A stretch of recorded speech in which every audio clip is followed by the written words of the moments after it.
જય શ્રી કૃષ્ણ દર્શક મિત્રો, મારી યુટ્યુબ ચેનલ અમૃતવાણીમાં આપ સૌનું હાર્દિક સ્વાગત છે। આજે આપણે આ વિડીયોમાં સાંભળીશું ગુરુ પૂર્ણિમા વિશે। આ દિવસે મુખ્યત્વે આધ્યાત્મિક ગુરુનું સ્મરણ અને પૂજન કરવામાં આવે છે। આ ઉત્સવ અષાઢ સુદ પૂર્ણિમાના દિવસે મનાવવામાં આવે છે। મહાભારતના રચયિતા વેદવ્યાસનો જન્મદિવસ આ દિવસે હોવાથી તેના સન્માનમાં ગુરુ પૂર્ણિમાને વ્યાસ પૂર્ણિમાના નામથી પણ ઓળખવામાં આવે છે। જો આપને મારો વિડીયો પસંદ આવે તો ચેનલને લાઇક, શેર અને સબસ્ક્રાઇબ કરો, જેથી નવા આવનારા વિડીયોના નોટિફિકેશન તમને મળતા રહે અને મારા વિડીયો આપ સુધી તુરંત પહોંચી શકે। ગુરુ પૂર્ણિમાની તિથિ 2025 અષાઢ મહિનાની પૂર્ણિમા તિથિ 10 જુલાઈએ બપોરે 1:37 વાગે શરૂ થશે અને બીજા દિવસે એટલે કે 11 જુલાઈએ બપોરે 2:07 વાગે સમાપ્ત થઈ જશે। 10 જુલાઈએ ગુરુ પૂર્ણિમાના તહેવારની ઉજવણી કરવામાં આવશે। ગુરુ પૂર્ણિમા 2025ના શુભ મુહૂર્ત: બ્રહ્મ મુહૂર્ત 4:10 વાગ્યાથી 4:50 વાગ્યા સુધી, અભિજીત મુહૂર્ત 11:59 થી 12:54 સુધી, વિજય મુહૂર્ત 12:45 થી 3:40 વાગ્યા સુધી, સંધ્યાકાળ મુહૂર્ત 7:21 થી 7:41 વાગ્યા સુધી। ગુરુ પૂર્ણિમાનું મહત્વ: ગુરુ પૂર્ણિમાના દિવસે બધા ગુરુઓને વંદન કરવામાં આવે છે। આ તિથિએ ગુરુ પૂર્ણિમાનો તહેવાર ઉજવવામાં આવે છે। વેદ વ્યાસે ઘણા વેદ અને પુરાણોની રચના કરી હતી। આ ખાસ પ્રસંગે ભગવાન વિષ્ણુ, માતા લક્ષ્મી અને વેદ વ્યાસજીની પૂજા કરવાનું વિશેષ મહત્વ છે। આપણા જીવનમાં ગુરુનું મહત્વ સમજાવવા માટે ગુરુ પૂર્ણિમાનો તહેવાર ઉજવવામાં આવે છે।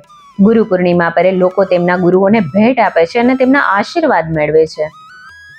ગુરુ એટલે અંધકાર, અજ્ઞાનને દૂર કરનાર અને જીવનમાં પ્રકાશ ફેલાવનાર। ગુરુ આપણા જીવનમાં અજ્ઞાનતા તેમજ અંધકાર દૂર કરી સાચી દિશાનું જ્ઞાન આપી પ્રભુના માર્ગે વાળવાનું કામ કરે છે। કહેવાય છે કે ગુરુ વિના જ્ઞાન નહીં, અર્થાત જીવનનું અંતિમ લક્ષ્ય મોક્ષ છે। મોક્ષ પ્રાપ્ત કરવા માટે પ્રભુનું શરણ જરૂરી છે।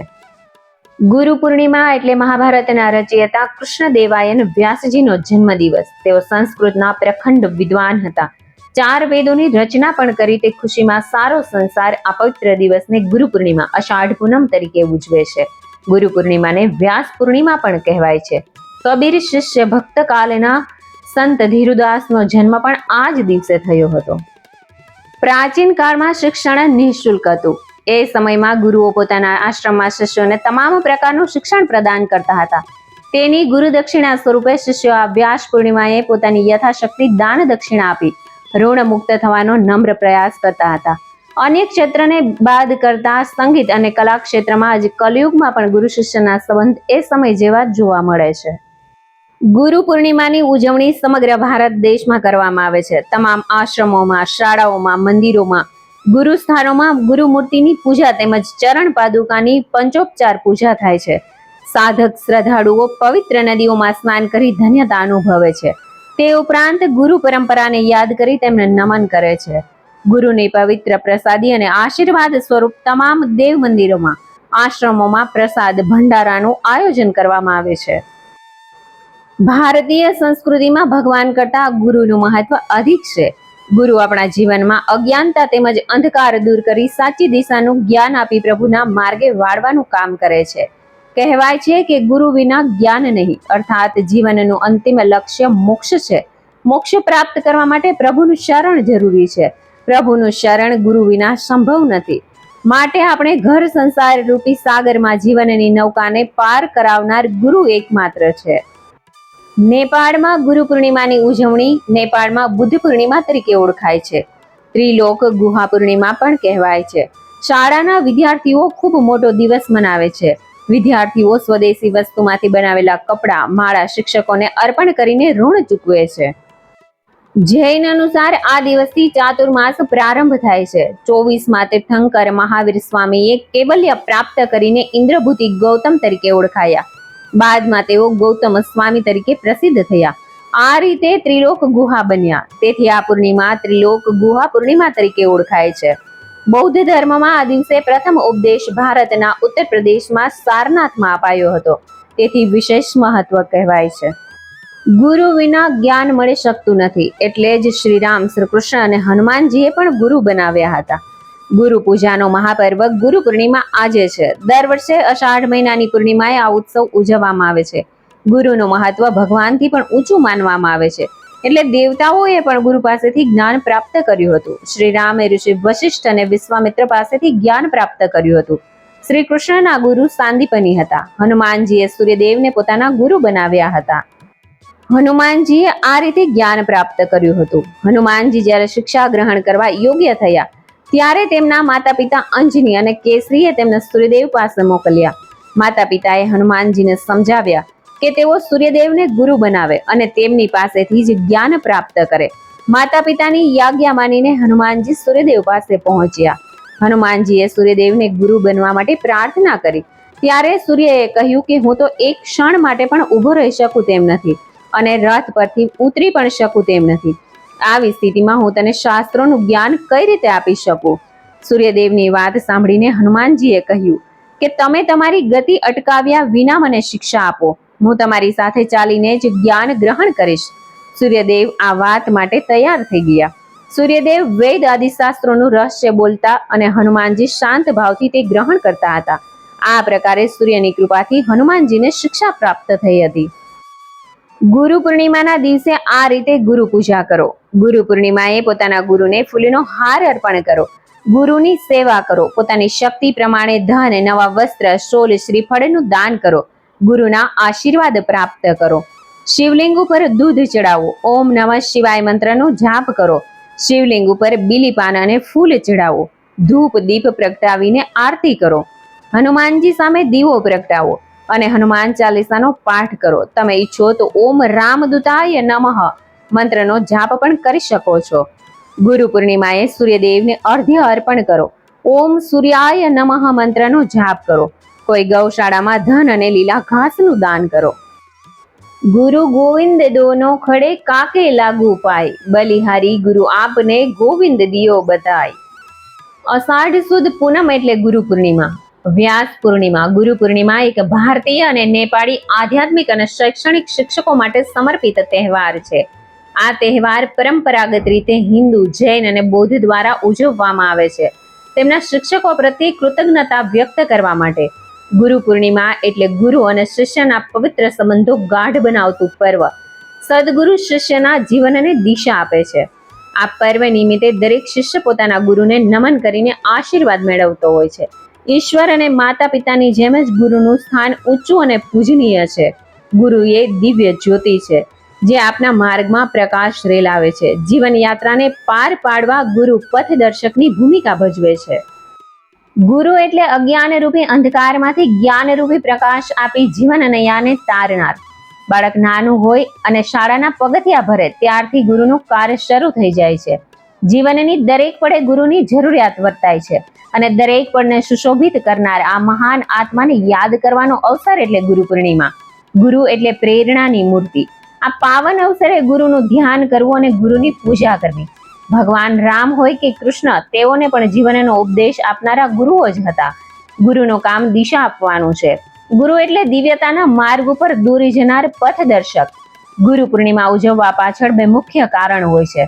એક, જેમના જીવનમાં ગુરુ નથી તેમના માટે ગુરુના ચરણ સ્વીકારવા માટે, અને જે ગુરુના ચરણમાં છે તેમના માટે પોતાનું સર્વસ્વ સમર્પિત કરવા માટે. ગુ શબ્દનો અર્થ છે અંધકાર અને રૂ શબ્દનો અર્થ છે પ્રકાશ, જ્ઞાન. આમ તો આપણા જીવનમાં જાણ્યા અજાણ્યા ઘણા ગુરુ હોય છે, જેમાં આપણા માતા પિતાનું સ્થાન સર્વોપરી છે, પછી શિક્ષક અને પછી બીજા બધા. પરંતુ અસલમાં ગુરુનો સંબંધ શિષ્ય સાથે હોય છે, ન કે વિદ્યાર્થી સાથે. આશ્રમોમાં ગુરુ શિષ્ય પરંપરાનું પાલન થતું રહ્યું છે. ગુરુ શું છે, કેવા છે અને કોણ છે એ જાણવા માટે તેમના શિષ્યોને જાણવા જરૂરી હોય છે. અને એ પણ કે ગુરુને જાણવાથી શિષ્યોને જાણી શકાય છે. પરંતુ આવું ફક્ત એ જ કરી શકે જે પોતે ગુરુ કે શિષ્ય છે. ગુરુ એ છે જે સમજી પારખીને શિષ્યને દીક્ષા આપે છે, અને શિષ્ય પણ એ છે જે કે સમજી ઓળખીને ગુરુ બનાવે છે. સ્વામી રામકૃષ્ણ પરમહંસે ઘણા પ્રયત્નો કર્યા કે નરેન્દ્ર એટલે કે વિવેકાનંદ મારો શિષ્ય થઈ જાય, કારણ કે રામકૃષ્ણ પરમહંસ જાણતા હતા કે આ એ વ્યક્તિ છે જે ફક્ત થોડો ધક્કો આવ્યો કે ધ્યાન અને મોક્ષના માર્ગ ઉપર દોડવા માંડશે. પરંતુ સ્વામી વિવેકાનંદ બુદ્ધિવાદી વ્યક્તિ હતા અને પોતાના વિચારોના પાકા હતા. તેમણે રામકૃષ્ણ પરમહંસ એક એવા વ્યક્તિ જોવા મળ્યા હતા જે કોરી કલ્પનામાં જીવનારા એક મૂર્તિ પૂજકથી વધુ કંઈ નહીં. તેઓ રામકૃષ્ણ પરમહંસની સિદ્ધિઓને એક મદારીના ચમત્કારથી વધુ કશું જ નહોતા સમજતા. છતાં તેઓ પરમહંસના ચરણોમાં નમી પડ્યા, કારણ કે છેવટે તેઓ જાણી ગયા હતા કે આ વ્યક્તિમાં કોઈ એવી વાત છે જે બહારથી જોવામાં નજર નથી આવતી.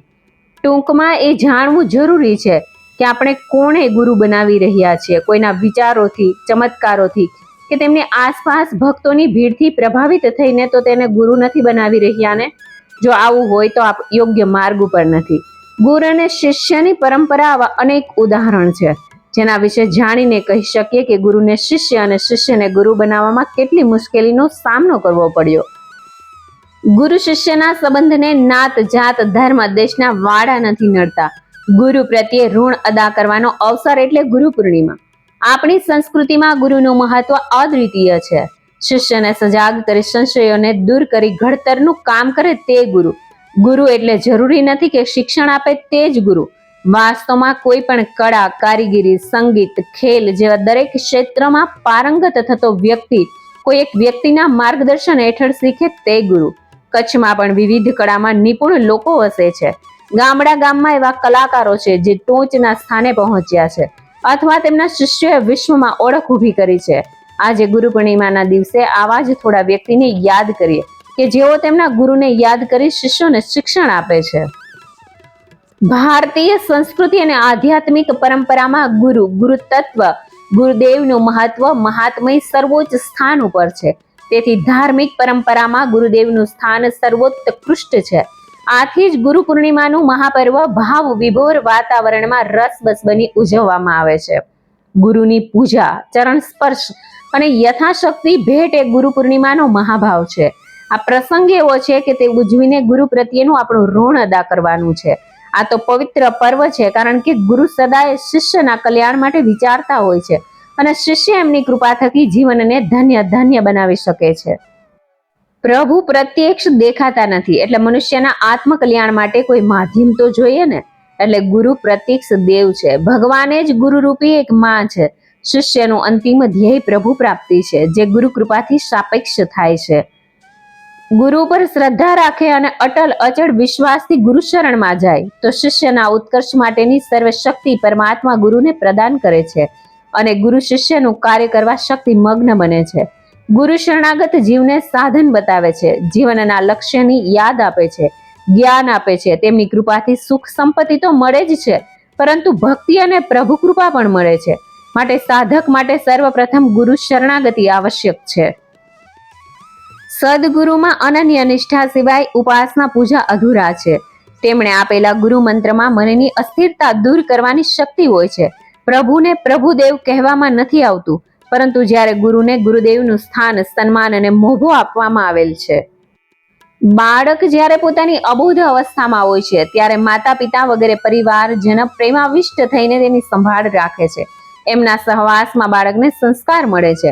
બાળક જેમ જેમ મોટું થતું જાય છે તેમ પોતાની જાતે રમવા લાગે છે, હાવભાવ કરે છે, આગળ જતા ઠીક ઠીક બોલવા લાગે છે.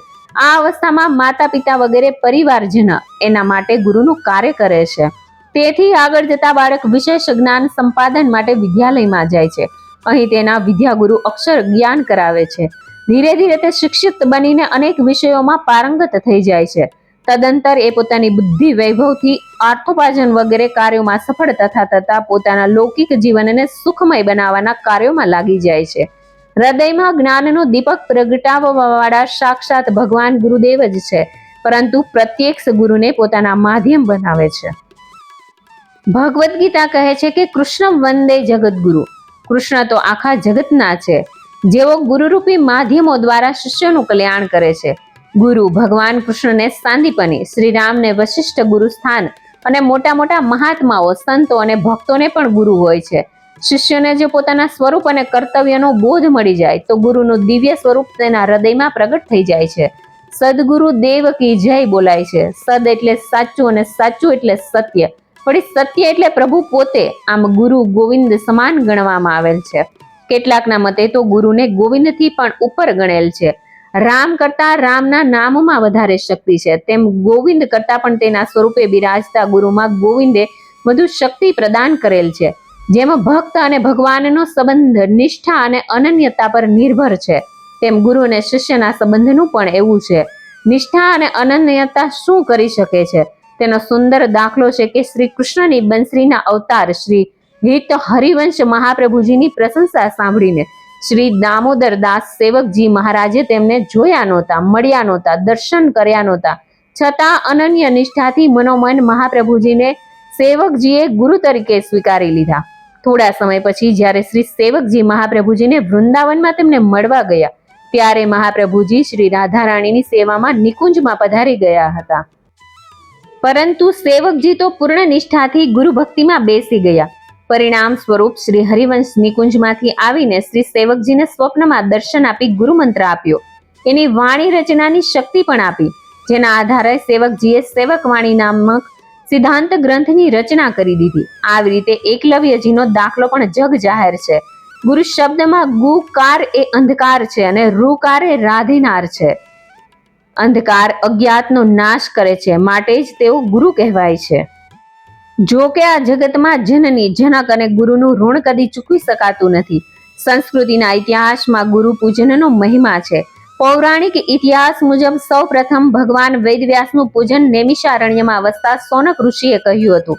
વર્ષોની સાધના ઉપાસના કરવા છતાં સોનક ઋષિને પ્રભુની અનુભૂતિ થતી નહોતી. વેદવ્યાસે દિવ્ય દ્રષ્ટિ આપી, તેથી તેમને આત્મજ્ઞાન થયું. એટલે ઋષિએ તેમને ગુરુ માનીને પૂજન કર્યું. ત્યારથી ગુરુની મહત્તા વધી ગઈ. ગુરુ આદિ અનાદિ છે. ગુરુની કૃપા એ મોક્ષનું કારણ છે. ગુરુ એ શિવનું જીવંત રૂપ છે તથા તેમના ચરણ તીર્થોનો આશ્રય છે. ગુરુના 3 સ્વરૂપ છે. શિષ્યનું અંકુરણ કરે તે પહેલું સ્વરૂપ, પ્યારવાળું જોડવાનું કામ કરે તે વરુણ બીજું સ્વરૂપ, ત્રીજું સ્વરૂપ સોમ સ્વરૂપ છે. સોમસ્તુ ચંદ, સોમ એટલે ચંદ્ર, ભારતીય સંસ્કૃતિના સંરક્ષણ અને સંવર્ધક છે. સતગુરુ દત્તાત્રેય જેમનામાં જે સારું લાગ્યું તે લીધું અને તેને 24 ગુરુ કર્યા.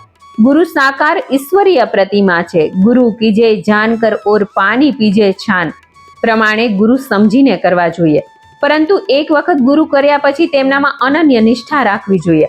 આજના જમાનામાં તો પહેલી દ્રષ્ટિએ ઘણા લોકો ગુરુ શિષ્યની પરંપરાને માનતા નથી, પરંતુ આધ્યાત્મિક પરંપરામાં સુદૃઢ માન્યતા છે કે સમય પાકે ત્યારે સાધકને તેમના ગુરુ મળે જ છે. ગુરુ શિષ્યનો સંબંધ માત્ર એક જન્મ પૂરતો જ મર્યાદિત નથી હોતો. આ સંબંધ જન્મો જન્મનો હોય છે. ગુરુનું દિલ બહુ મોટું હોય છે. ગુરુ પૂર્ણિમાએ આશીર્વાદ સહગુરુ તેમની તપસ્યાનો એક અંશ આપે છે, જે શિષ્યને માટે અમૂલ્ય બની રહે છે. તમે ગમે તેટલું કરો પણ ગુરુ વિના પૂર્ણ જ્ઞાન ન મળી શકે. સંતોના વચન પ્રમાણે જો હૃદયમાં પૂર્ણ શ્રદ્ધા અને નિષ્ઠા, વિશ્વાસ હોય તો જ ગુરુ દ્વારા ગોવિંદની 100% અનુભૂતિ થાય છે. ગુરુના મહત્વની વાત ન્યારી છે. શ્રી કૃષ્ણ ભગવાને પણ ગુરુ દક્ષિણામાં ગુરુ માતાને તેમનો પુત્ર સંસારના નિયમ તોડીને પાછો લાવી આપ્યો હતો. કોઈ એમ કહે છે કે હું ગુરુમાં માનતો નથી, પરંતુ તમે જ્યારે આપત્તિકાળમાં તમને વિશ્વાસ હોય ત્યારે તેમની પાસે તમે સલાહ લેવા જાઓ અને એ જે સલાહ આપે તે ગુરુ કર્મનો એક ભાગ કહેવાય. પરંતુ આધ્યાત્મિક ગુરુની તો અનિવાર્યતા છે. તો આવો ગુરુ પૂર્ણિમાનું મહાપર્વ પૂર્ણ નિષ્ઠા, શ્રદ્ધા, અનન્યતા, વિશ્વાસથી ભક્તિમાં રસબસ થઈને ઉજવીએ અને ધન્ય ધન્ય બની જઈએ. જો આપને મારો વિડીયો પસંદ આવ્યો હોય તો ફ્રેન્ડ્સ અને ફેમિલીમાં જરૂરથી શેર કરજો. મને સાંભળવા માટે ધન્યવાદ. બોલો સદગુરુદેવ કી જય. જય શ્રી કૃષ્ણ.